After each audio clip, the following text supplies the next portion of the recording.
Buenas tardes, profesor y compañeros. Nosotros somos el equipo 3 y vamos a describir y desarrollar las principales actividades que desempeñan los sistemas operativos. Nuestro equipo está conformado por Castillo Mancera Aldo Daniel, Ortiz Manzanita Carlos Uriel y su servidora Pérez Castillo Litani Yarek.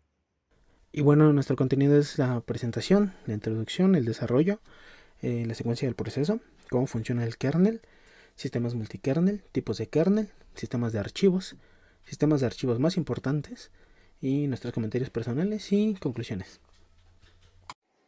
Introducción.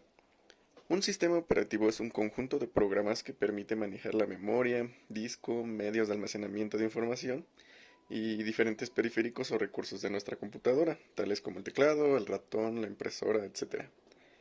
Dicho de otra manera, es el programa más importante. Sin sistema operativo, tus programas como Word o Excel no funcionan y no puedes usar impresoras, teclados, etc. Básicamente, sin un sistema operativo, tu dispositivo no sirve para nada. Este ya viene instalado en el ordenador y utiliza una interfaz gráfica de usuario, es decir, aquello que te permite utilizar el ratón para hacer clic sobre los iconos, botones o con cualquier otro elemento para ejecutar acciones o tareas. Así es como le ordenamos al ordenador lo que debe de hacer. Por supuesto, también los teléfonos y tabletas poseen un sistema operativo. Pero ¿cuál es la función de un sistema operativo? Pues la función principal consiste en gestionar y asegurar los recursos del hardware, que son los componentes del sistema, y proveer servicios que hacen funcionar las aplicaciones del usuario. Hasta aquí todo bien, pero tiene muchas otras funciones, tales como administración del procesador, gestión de la memoria, gestión de entradas y salidas, gestión de ejecución de aplicaciones, administración de autorizaciones, gestión de archivos, gestión de información. Bueno, la interfaz gráfica de cada sistema operativo tiene un aspecto diferente, por lo que al cambiar de un sistema a otro puede resultar extraño al principio, pero no hay de qué preocuparse. Todos tienen funciones muy similares. Todos los sistemas operativos están diseñados para ser fáciles de usar y los principios básicos son los mismos en cualquiera de ellos. Eso, si sabes manejar alguno, podrás adaptarte a otro fácilmente, como bien puede ser Windows, Linux o macOS. Un sistema operativo es el conjunto de programas informáticos que permite la administración eficaz de los recursos de un ordenador. Antiguamente se le conocía a un sistema operativo solo a un pequeño conjunto de operaciones esenciales y estos hacían funcionar al computador. Sin embargo, con el paso de los años, un sistema operativo ha ido evolucionando y hemos cambiado estos conceptos al mismo ritmo. Actualmente un sistema operativo es un conjunto grande de aplicaciones, administrador de tarea, historiales, navegadores, entre otros. De hecho, como un comentario extra, cuando Microsoft fue demandado por monopolio en 1994, usó el argumento que Internet Explorer no podía ser desinstalado porque era parte del sistema operativo y no funcionaba si se borraba. Tiempo después fue desmentido, pero para la época, unos años en donde no estaba tan definido qué era un sistema operativo, era curioso. Y teniendo en cuenta esto, ¿cuáles son las principales actividades que desempeña un sistema operativo? Primeramente, el sistema operativo está compuesto por un conjunto de paquetes de software que pueden ser utilizados para gestionar las interacciones con el software. Y estos paquetes incluyen el núcleo, que este representa las funciones básicas del sistema operativo, como la gestión de memoria, de los procesos, de los archivos, entre otros. También está el intérprete. Es intérprete de comandos y esto hace posible la comunicación con el sistema operativo mediante un lenguaje de control que permite al usuario controlar los periféricos sin la necesidad de conocer las características del hardware. Y también está el sistema de archivos, permite que los archivos se registren en una estructura arbórea.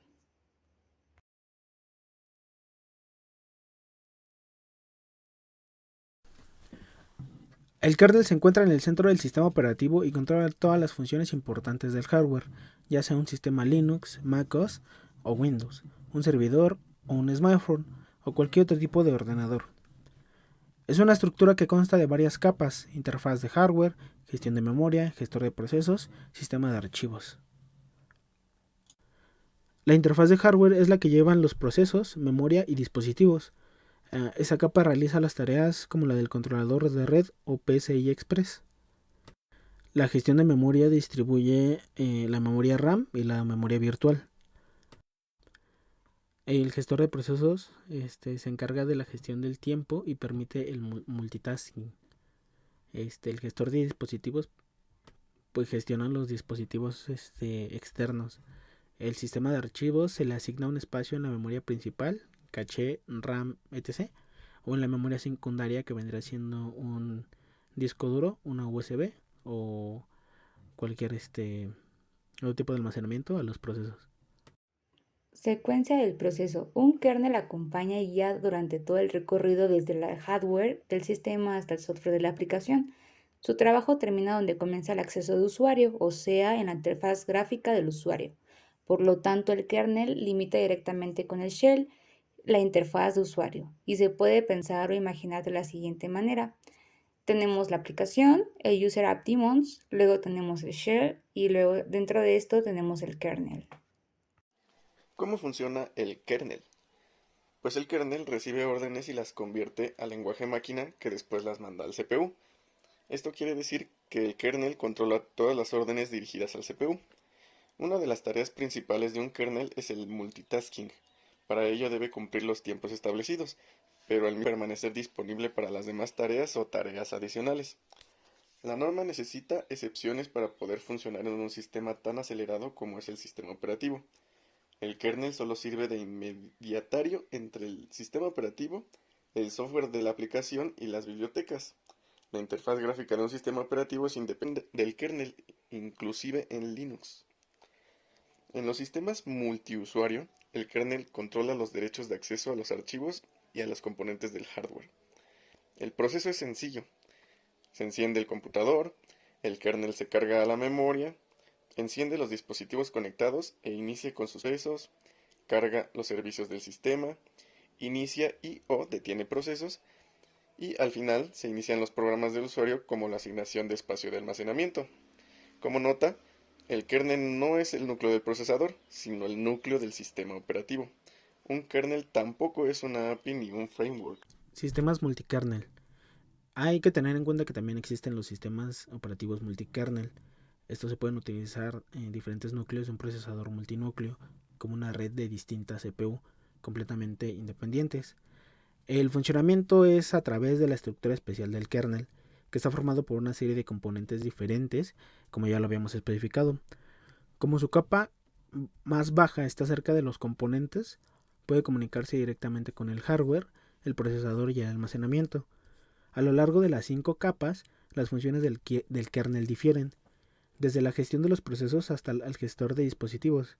La capa superior, en cambio, no tiene acceso a los componentes, pero establece la comunicación con el software. Los programas de aplicación se ejecutan en el sistema independientemente del kernel y solo acceden a sus funciones. Sin el kernel, la comunicación entre el programa y el hardware no sería posible. Varios procesos pueden ejecutarse al mismo tiempo a través del multitasking. Sin embargo, en principio una CPU solo puede gestionar un proceso a la vez, a menos que se trate de un sistema multinúcleo. Es el gestor de procesos el que genera una sensación de multitasking al realizar los cambios rápidos de procesos. Tipos de kernel. Existen tres tipos de kernel. Principalmente tenemos el kernel monolítico. Es un kernel grande para todas las tareas. Es el único responsable de la gestión de memoria y de los procesos, de la comunicación entre procesos y proporciona funciones de soporte de drivers y hardware. Los sistemas operativos que usan el kernel monolítico son Linux, OS X y Windows. Después tenemos el microkernel. El microkernel se ha diseñado intencionadamente de un tamaño pequeño, para que en caso de fallo no paralice todo el sistema operativo. No obstante, para que se pueda asumir las mismas funciones de un kernel grande, está dividido en varios módulos, como por ejemplo de aplicación. Solo existe el componente Match de OS X, ya que hasta ahora no hay ningún sistema operativo con microkernel. Y por último, tenemos el kernel híbrido, la combinación del kernel monolítico y el microkernel, y se denomina kernel híbrido. En caso, el kernel grande se hace más compacto y modulable. Otras partes del kernel pueden cargarse dinámicamente. Esto ya ocurre en cierta medida en Linux y OS X. Intérprete de comandos. El intérprete permite la comunicación entre el sistema y el usuario, aunque las interfaces gráficas de usuario facilitan el trabajo cotidiano. Todavía existen funciones como la automatización de tareas que se resuelven mejor desde la línea de comandos. Pero ¿cuáles son las ventajas de la línea de comandos frente a interfaces gráficas de usuario? pues mayor capacidad de expresión semántica, menos consumo de recursos, posibilidad de programar scripts y que la sintaxis estaría enfocada a conseguir una mayor productividad. Sus inconvenientes pues serían que el aprendizaje previo del usuario pues es necesario y el funcionamiento no es muy intuitivo. En los sistemas operativos puede haber varios intérpretes, ya que el usuario puede decidir cuál usar. Por ejemplo, para Unix pues tenemos el Core Shell o para Windows pues el muy conocido CMD. Entre los intérpretes más destacados encontramos Command.com y el CMD, que este intérprete de comandos está presente en sistemas operativos como Windows 95, 98, 98 SE y ME. Pueden funcionar tanto en modo interactivo como ejecutando archivos por lotes. Otro intérprete sería el Windows.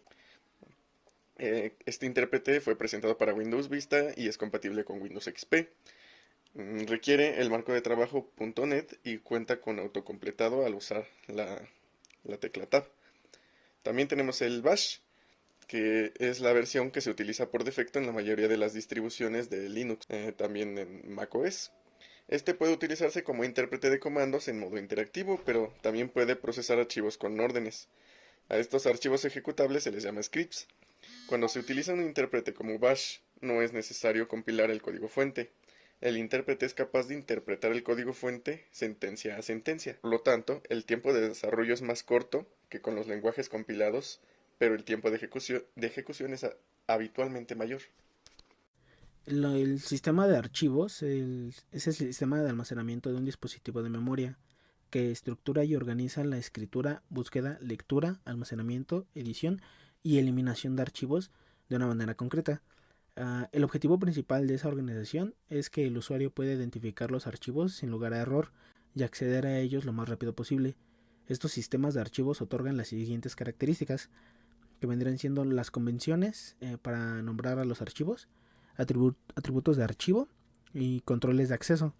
Asimismo, los sistemas de archivos son un componente operativo importante, ya que actúan como una interfaz entre el sistema operativo entre los dispositivos conectados al equipo, internos y externos, como podría ser una memoria USB. Sistemas de archivos más importantes. Hay diversos sistemas de archivos estándar para Windows, MacOS, Linux, Unix y demás sistemas operativos. Con el desarrollo de las nuevas tecnologías se han ido diferenciando cada vez más.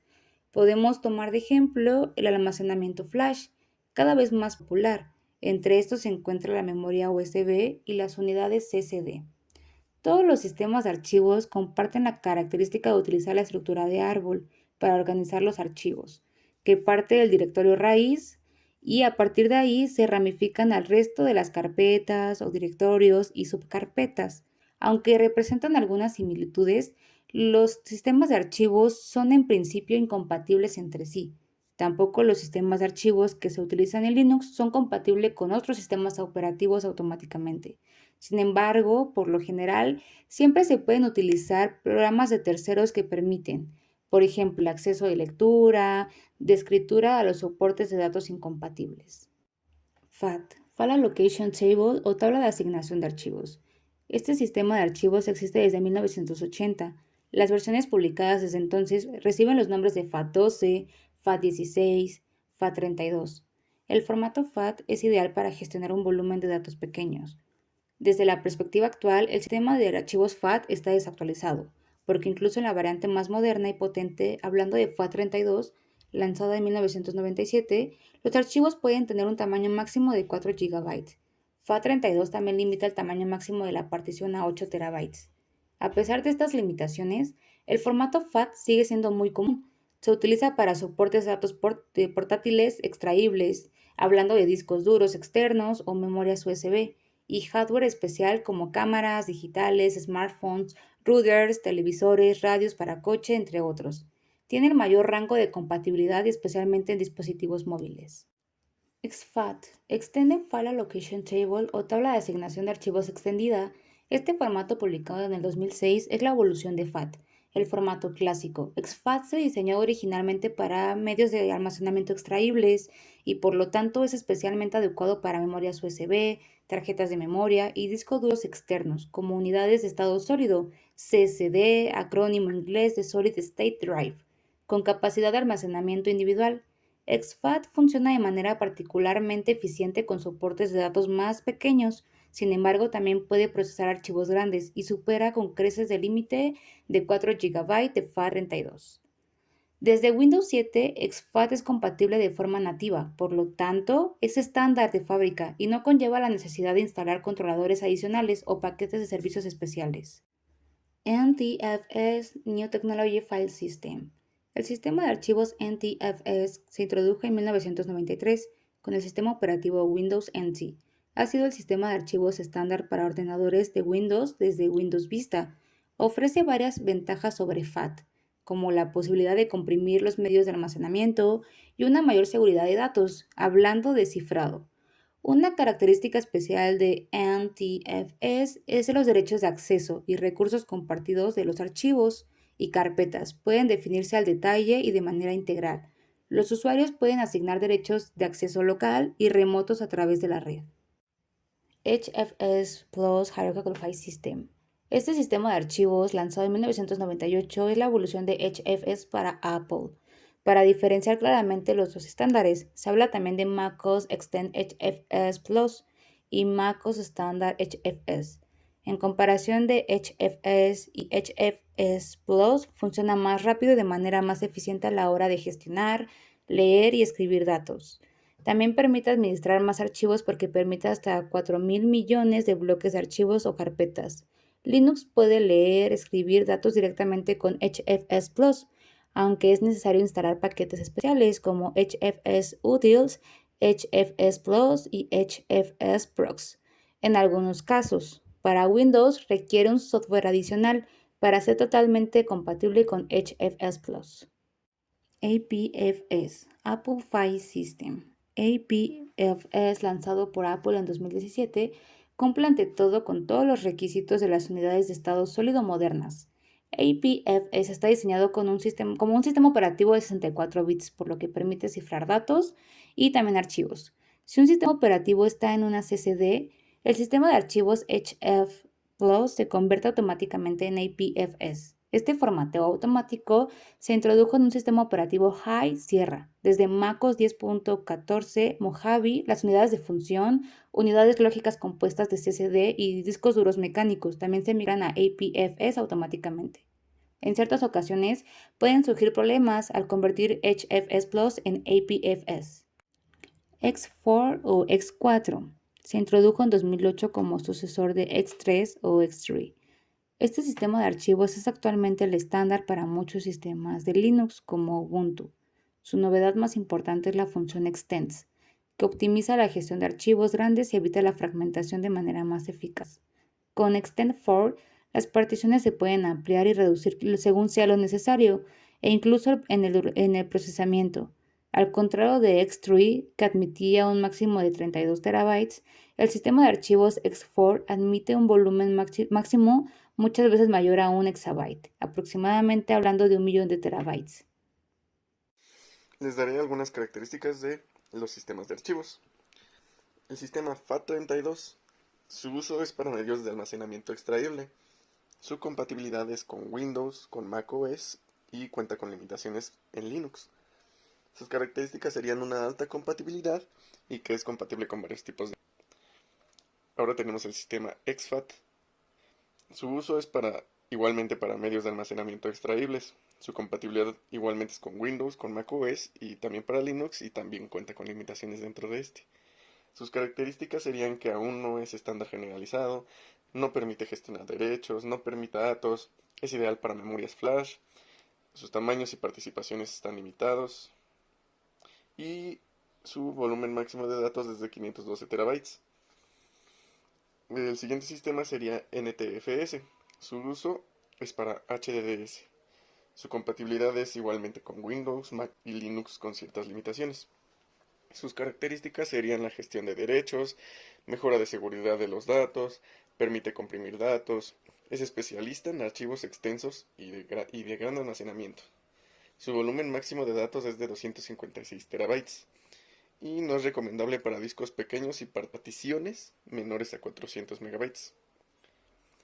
El sistema APFS, su uso es para unidades SSD. Su compatibilidad es con macOS y con limitaciones en Linux. Sus características serían que está optimizado para unidades de estado sólido y otros dispositivos de almacenamiento. También funciona en unidades mecánicas e híbridas y permite el cifrado de datos. El siguiente sistema sería HFS Plus.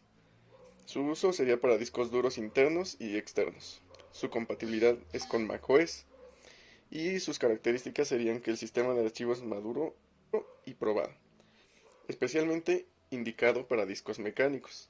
No está optimizado para tecnologías de almacenamiento modernas. Eh, Tiene mejor compatibilidad con versiones anteriores de APFS y su vida útil está limitada. Probablemente deje de ser compatible con Apple a largo plazo. El siguiente sistema es X4. Su uso es para Linux y su compatibilidad pues claramente es para Linux, aunque funciona con Windows solamente en software de terceros y con macOS igualmente solo en software de terceros. Sus características serían que mejora la seguridad de los datos, incorpora cifrado desde Linux en el kernel 4.1. Su nueva función Extends aumenta la velocidad de procesamiento de archivos grandes y evita la fragmentación.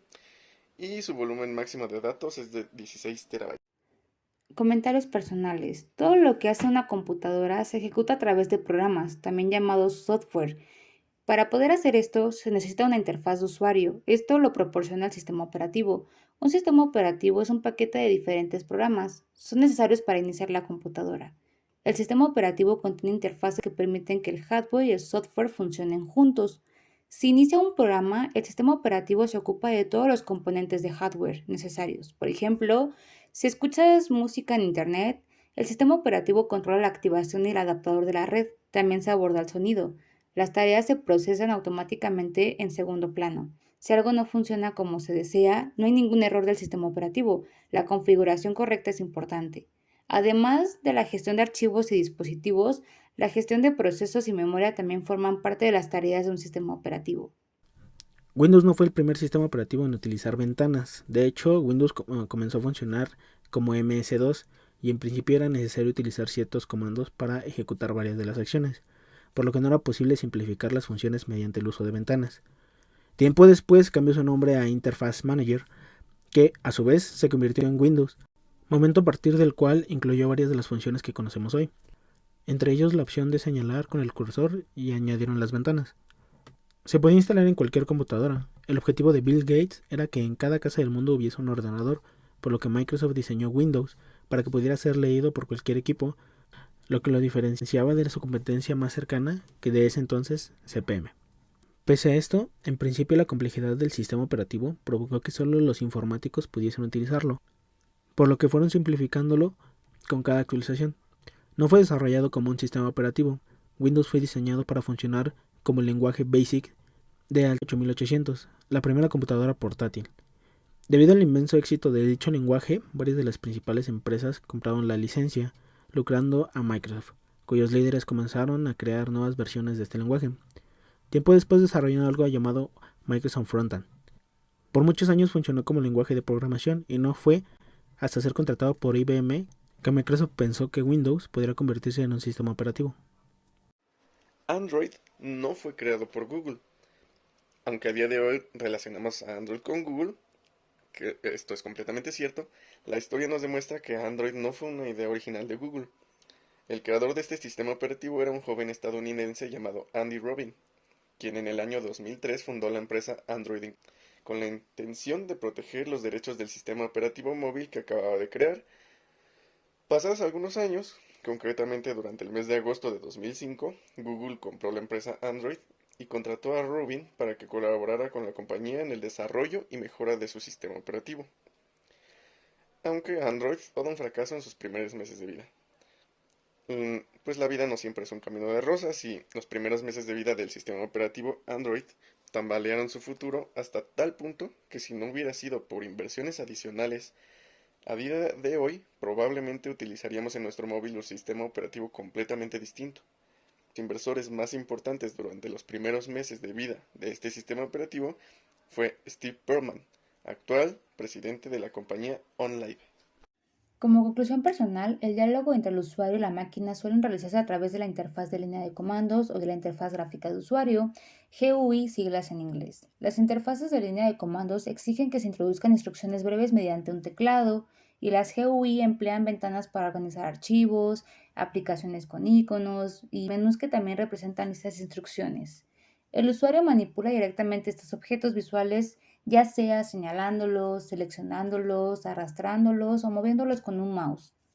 El uso de las GUI es más sencillo que el de las interfaces de línea de comandos. Sin embargo, la introducción de instrucciones con las GUI es más lenta, por lo que las GUI suelen tener la opción de emplear un sistema equivalente al sistema de instrucciones como alternativa rápida para los usuarios más expertos.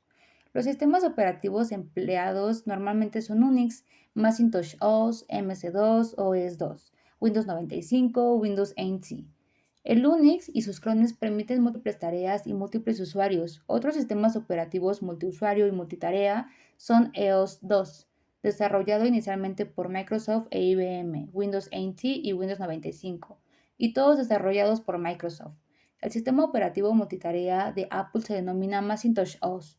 El MS-2 es un sistema operativo popular entre los usuarios de las PCs, pero solo permiten un usuario y una tarea. Como conclusión, los sistemas operativos han sido la base para que los seres humanos podamos manejar de la manera más intuitiva las máquinas, las cuales han ido evolucionando a pasos agigantados, otorgándonos funciones que han cambiado y facilitado nuestra vida enormemente. Junto con la evolución de las tecnologías de hardware, como lo son las computadoras, el software también se ha visto obligado a evolucionar para poder cumplir los estándares de calidad que nos ha ofrecido durante tanto tiempo el hardware. Con esta evolución continua, es necesario que aquellos que nos dedicamos al estudio y práctica de la ingeniería en computación entendamos correctamente cuál es la estructura de los sistemas operativos, desde cómo se conectan con el hardware de dispositivos hasta cómo se conectan con los usuarios mediante sus intuitivas interfaces. Gracias al estudio de este tema, tendremos la facilidad de que, si en el futuro así lo quiere, podemos dedicarnos al desarrollo de estos sistemas para seguir mejorando la interacción que la sociedad tiene con la tecnología. Ya como comentario final, me gustaría mucho que la gente externa a nuestra carrera o a la carrera en general supiera más o menos qué es un sistema operativo y las actividades que desempeña. Un sistema operativo no simplemente es el conjunto de paquetes de Windows que te incluye absolutamente para nada, o sea, simplemente específicamente es la interfaz, la gestión de memoria, gestión de procesos y el sistema de archivos. Y me gustaría que la gente lo supiera para que así poder evitar o cuando intentemos quitar archivos o procesos que son completamente innecesarios que pueden llegar a tener nuestro Windows, creo que sería bastante útil para las personas el poder quitar procesos innecesarios de Windows, que normalmente gente que no tiene computadoras potentes o que no tienen, o incluso gente que tiene computadoras potentes, que el mismo sistema hace cosas que ni siquiera ocupamos, que ni siquiera vamos a necesitar o que tengamos pensado ocupar. Entonces, me gustaría que esto llegara a más personas, pero ya, eso creo que serían mis comentarios finales. Muchas gracias.